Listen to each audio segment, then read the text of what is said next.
Bon, je propose qu'on commence, si vous voulez bien.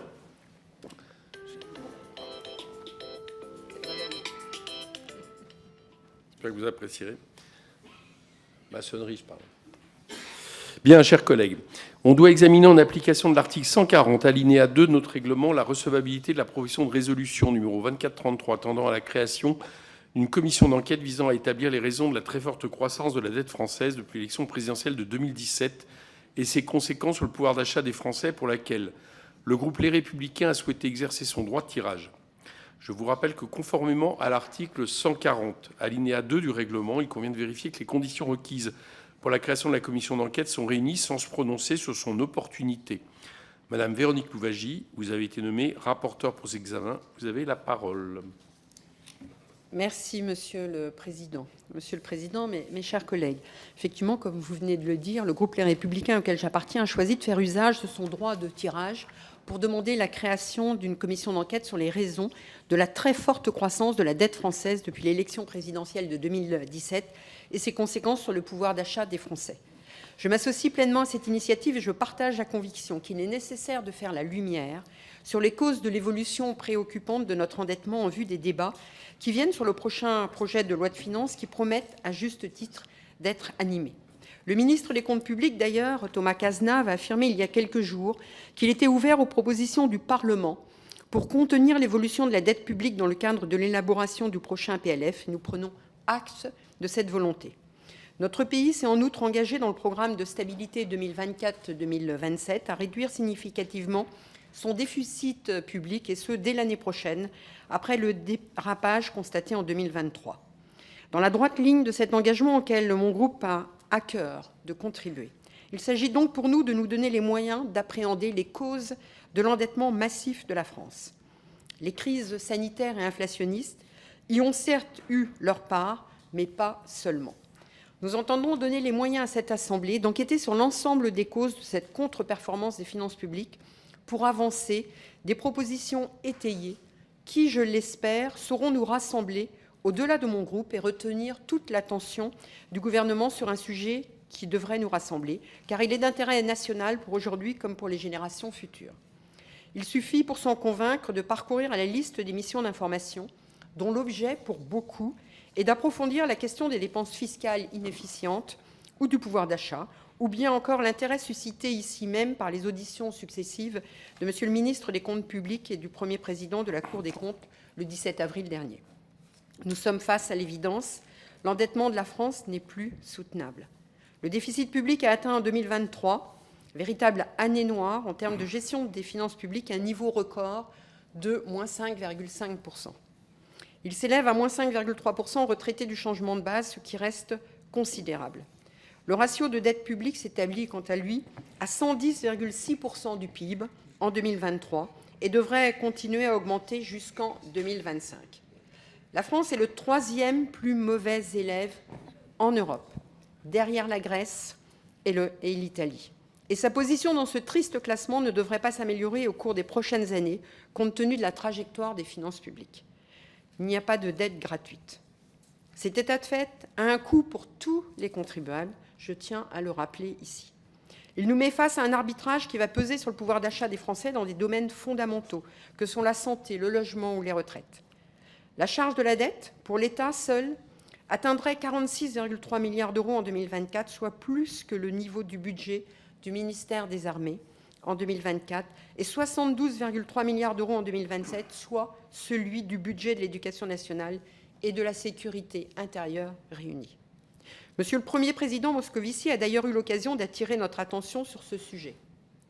Face aux crises à venir, la France doit reconstituer ses marges de manœuvre budgétaires pour aider les ménages modestes à faire face aux différentes transitions, notamment environnementales. Or, nos partenaires européens qui ont affronté les mêmes crises que nous présentent une situation budgétaire nettement moins dégradée que la nôtre. La situation est d'autant plus inquiétante que, compte tenu des engagements de la France et de la levée de la clause de dérogation générale, la France risque de voir sa crédibilité mise à mal, voire d'être sanctionnée, avec le retour à l'application des règles budgétaires européennes. Elles sont en cours de réforme. Elles devraient fixer des objectifs moins ambitieux, mais corrélativement plus sanctionnés. De telles mesures seraient de nature à inquiéter les agences de notation, dont nous attendions le verdict avec inquiétude. Si nous avons échappé à une dégradation de la note de la dette française par les agences Fitch et Moody's, ce n'est que partie remise. L'agence Standard & Poor's se prononcera d'ailleurs à son tour le 31 mai prochain. La décision est donc en sursis.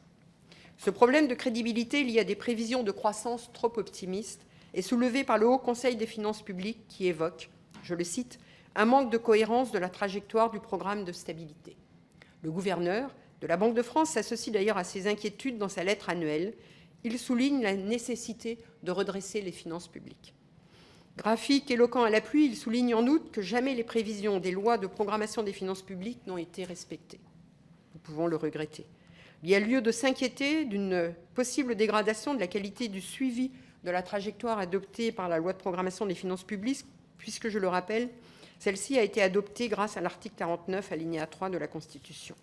À peine quelques mois après son adoption, elle est déjà obsolète. Mon groupe a la conviction que pour endiguer cette spirale infernale de l'endettement, qui menace à terme notre souveraineté budgétaire, nous devons en identifier les causes. Le cas échéant, les responsables, au-delà de la simple conjoncture, et détailler ensuite les mécanismes à l'œuvre. Notre endettement est bien, pour une part considérable, structurel.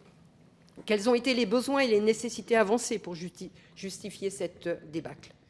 Le sujet nous concernant tous, la charge de la dette étant par ailleurs aggravée au cours des épisodes d'inflation, s'agissant des OAT indexés, quelles sont les conséquences concrètes, immédiates et futures du niveau insoutenable de la dette française sur le pouvoir d'achat des Français?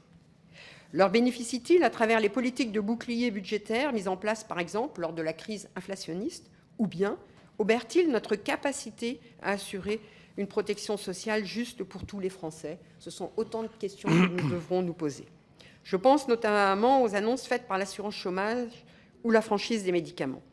J'ai tenu à éclairer notre commission sur les raisons qui motivent la proposition de résolution de mon groupe, car cela me semble nécessaire, même si l'unique objet de cette réunion est d'en vérifier la recevabilité.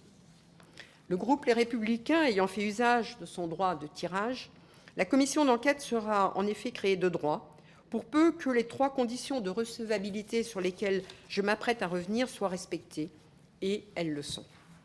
La première d'entre elles est l'exigence d'une détermination précise des faits donnant lieu à enquête. C'est très exactement le cas ici. Les faits en question sont dûment constatés et quantifiés d'ailleurs par tous les observateurs. L'objet de la création de la commission d'enquête est de s'intéresser à des faits datés, précis et aux effets déterminés qu'ils ont sur les Français, en l'espèce sur leur pouvoir d'achat. Ces faits relèvent du champ le plus évident et le plus fondamental de notre contrôle. Deuxièmement, la commission d'enquête ne doit pas porter sur un sujet pour lequel les pouvoirs d'enquête reconnus aux parlementaires ont été mobilisés au cours des 12 derniers mois. En l'occurrence, aucune commission d'enquête ni aucune mission d'information dotée de pouvoirs d'enquête n'a porté de près ou de loin sur le champ de la dette publique depuis le début de la 16e législature. Enfin, la commission d'enquête ne doit pas porter sur des faits pour lesquels une procédure judiciaire est en cours. Le courrier du garde des Sceaux annexé au présent rapport fait état, sans surprise, de l'absence de procédure judiciaire sur ce sujet. Toutes les conditions de recevabilité prévues par notre règlement sont donc remplies. Il me reste à accompagner de mes vœux le succès de ces travaux dont j'attends avec impatience le rapport et qui permettront, je l'espère, de nous éclairer tous en vue du prochain projet de loi de finances. Je vous remercie.